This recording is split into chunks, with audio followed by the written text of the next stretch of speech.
Our comment today will be by Gary Cates. Gary did his undergraduate degree at Pitzer College, went on to do a PhD at the University of Chicago, where he worked with Keith Baker. He taught for some 20 years at Trinity University in San Antonio, and then moved as Vice President for Academic Affairs and Dean of the College to Pomona College, where he is now on the history faculty. Gary has written and edited a number of books. Most relevant to us today is, of course, Monsieur Déon is a Woman, A Tale of Political Intrigue and Sexual Masquerade, which has come out in several editions and now been translated into 3 different languages. Gary Cates. Good. I'm going to try to rush through these comments so that we have some time for discussion. Ken Loisel's fascinating paper examines the increasing inclusion throughout the 18th century of women into French Freemasonry. At once baffling and intriguing, the reasons for this shift are not clear. For Ken Loisel, this paper is part of a larger project examining the understudied but important subject of friendship in Enlightenment France. For Ken, then, the question is posed something like this. Is the inclusion of women here evidence of an increase in mixed-sex friendship? His answer, probably not. Through novel primary sources, archival and rare published pamphlets and periodical literature, Ken Loisel shows the extent to which Masonry became tainted as a forum for sodomite behavior, which in this telling became more stigmatized during the second half of the 18th century along the lines of the work of Randolph Trumbach. The creation of female auxiliary Masonic lodges or adoption lodges was, in his words, the most straightforward way brethren went about desexualizing their relationship. Loisel's key proof that women were admitted only to diffuse the homoerotic quality of the lodge is demonstrated by the fact that in most cases for which we have evidence, women members of the lodges were not allowed to participate in core rituals with men, were not allowed even to see ritual objects, and for the most part met at special events away from the regular lodge meeting place. Loisel's innovative research shows us the limited extent elite men welcomed female participation in these Enlightenment social organizations. In this respect, I think there is a close parallel with the account Dina Goodman offers in her landmark Cultural History of the French Enlightenment, where women's salon hostesses are used for instrumental purposes of making what was otherwise an all-male gathering flow more smoothly. That is, again, women participated, but only in a limited capacity. I'm convinced enough by Ken Loisel's argument that I want to ask here about 2 issues that are under the rubric about, quote, from his paper, how Freemasonry reflected wider cultural trends at work during the Enlightenment. These concern the core variables of the paper, Enlightenment and friendship. First, to Enlightenment. What is Enlightenment about Masonry? Often historians use Enlightenment as a kind of temporal marker. It may actually mean old regime or 18th century, such as when we talk about the era of the Enlightenment. I don't think Ken Loisel is using it in this way. At one point, he uses the phrase Enlightenment Freemasonry. How then does Masonry fit into the Enlightenment? Is Freemasonry an Enlightenment institution, and what does it mean to refer to it that way? What does it do to our notion of Enlightenment? To be a bit more pointed, given the recent interest in occultism and other avant-garde rituals, I am here thinking of John Fleming's recent The Dark Side of the Enlightenment and David Allen Harvey's reliable book Beyond Enlightenment, Occultism and Politics in Modern France. Did Freemasonry help spread Enlightenment ideas, and how did it do that? Finally, on friendship and sex. I could not tell from the paper if sex was viewed as incompatible with friendship in itself, or if that is only because the type of sex being discussed, illicit and outside marriage, is itself in question. I'm here asking about conceptions of friendship in mid-18th century France and how that is limited and facilitated by gender and sexuality. The paper, it seems to me, leads us to that knotty and complex issue. One particular thought.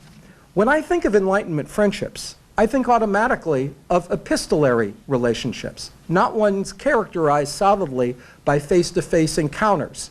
Perhaps because the Voltaire's Foundation's wonderful electronic enlightenments database has brought these relationships onto our desktops, or perhaps because of the legacy of the Republic of Letters in the late 17th century, many of the most important friendships considered core to the Enlightenment, Voltaire and D'Alembert, Hume and Madame de Boufflers come to mind, were mostly epistolary. They only rarely saw each other.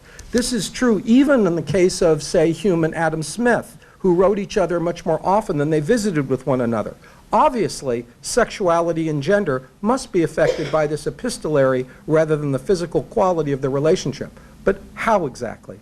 Christine Zabel surveys the literature on cross-dressing in 17th and 18th century Western Europe.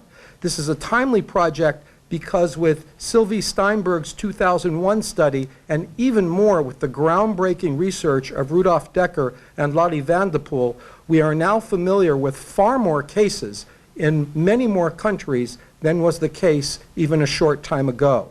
What should immediately strike us is the sheer variety of these cases in their historical significance. It seems to me that cross-dressing performed for instrumental reasons, for example, to hide from the law because of a crime or as a way to make a quick buck, is wholly different than the Abbé Choisy who cross-dressed episodically because he enjoyed it. But apparently, very few in his world actually thought of him as a woman when he was cross-dressing. That is, he was in drag.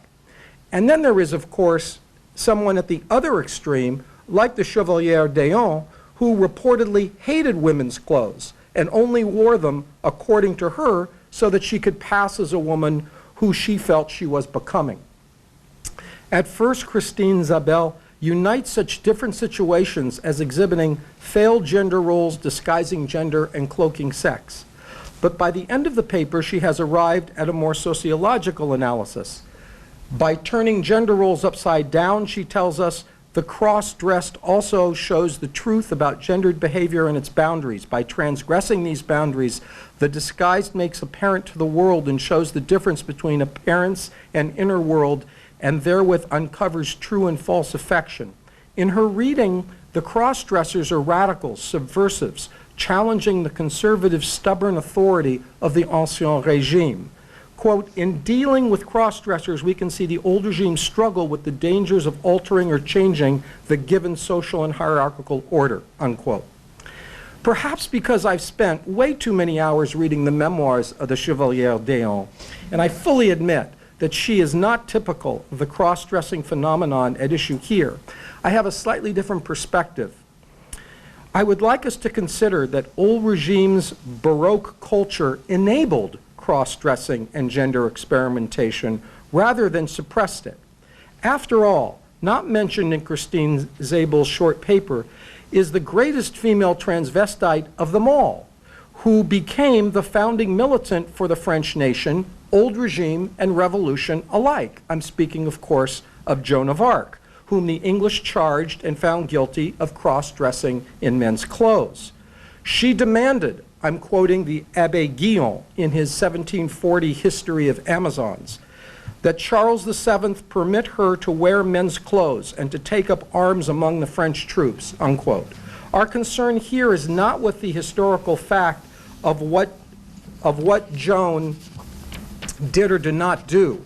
Rather, it is the fact that for mid-18th century readers, her transvestism was commonplace and part of her biography worthy of highlighting rather than suppressing. The treatment of Joan may, I think, demonstrate that old regime culture may have, in fact, been more tolerant to deviant expressions of dress and gender performance than the liberal regimes that followed it in the 19th and 20th centuries. I hear the spirit of Michel Foucault hovering over me. I wonder, in other words, whether old regime elites had a wider understanding than we do regarding the truth about gendered boundaries. And yet I say this at a moment in which our own culture seems to be witnessing a moment when transgender individuals are moving from the margins to the mainstream culture, as is seen as in arguments going on in my state legislature, California, right now concerning which bathrooms high school transgenders should use. Claire Cage's engaging paper revisits anew the controversial phenomenon during the revolution of clerical marriages. She does not contest the usual interpretation that sourced the forced marriage of priests from the Enlightenment's famous campaign against clerical celibacy. Her argument is that there is much more to it than that. It involved fierce contestation, she writes, over what it is to be a man. The meanings of fatherhood and manhood during the revolution may not have received considerable scholarly attention, she argues. I'm quoting her. And pointing out that Lynn Hunt's well-known book, The Family Romance of the French Revolution, calls attention to the absent father replaced by a fraternity of brotherhood. I contend, writes Claire Cage, that the figure of the father was central and celebrated, unquote. Claire Cage offers us impressive examples of Jacobin literature of the importance revolutionaries gave to the role of fathers in heading households, linking the domestic to the political realm in the New Republic. Priests in this regard were suspect precisely because they stood alone, apart, and independent from the household. Households without fathers, it would seem, were as unsustainable as adult men without wives and children. The father then was central to Jacobin ideology. Claire Cage's efforts to integrate priestly marriage with Jacobin family ideology is, I think, a useful and innovative way to think about revolutionary political culture, and placing the father back into the picture is instructive in this regard. My comments are not meant to contest the thesis, but rather to get Claire to clarify certain aspects of her argument so we can better appreciate its implications. For one, I want to explore exactly what she means by father. Now, fatherhood may seem obvious at first, but it seems to me in Claire's paper there is a kind of slide from father to husband, as in the ambiguous phrase père de famille. In her paper, Claire Cage quotes this proclamation of the Council of Ancients. No one is a good citizen if he is not a good son, good father, good brother, good friend, and good husband. What strikes me about this definition is how all of these roles are linked to one another, but none seems privileged. For priests who marry and have children, they are not simply fathers, but are expected to fulfill all of these roles simultaneously. After all, in practically all 18th century marriages, wasn't parenthood a natural expectation? I need a demographer in the room. That is, although Western Europeans experienced relatively high rates of individuals who never marry at all, often in association with clerical celibacy, isn't it also true that it was extremely rare for two young people who married to have no children at all? In this sense, fatherhood was seen as the natural result of participating in the marriage as a husband, and so we should refer to the role perhaps as husband-father. Now, this reminds me of some work I did studying the Girondins over 30 years ago. Cercle Social authors proposed new marital contracts in which they referred to one another, in other words, husband and wife referred to one another in the marital contracts as friends, as amis, exhibiting what social historians like Lawrence Stone termed affective or companionate marriages. In revolutionary ideology, the father was more like a prime minister than a patriarchal tyrant. This is all to say that I wonder if Claire Cage means something very different than Lynn Hunt when she refers to fatherhood.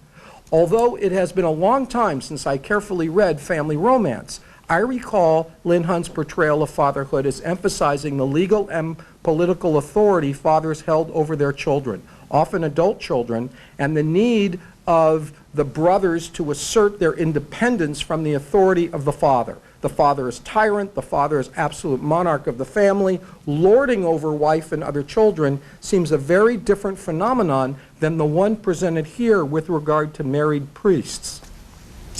In this sense, I don't think this paper reasserts Hunt's image of the father as central and celebrated in revolutionary ideology. I think what Claire Cage shows is that a new, effective, and companionate role for husbands and fathers was alive and well in Jacobin revolutionary ideology.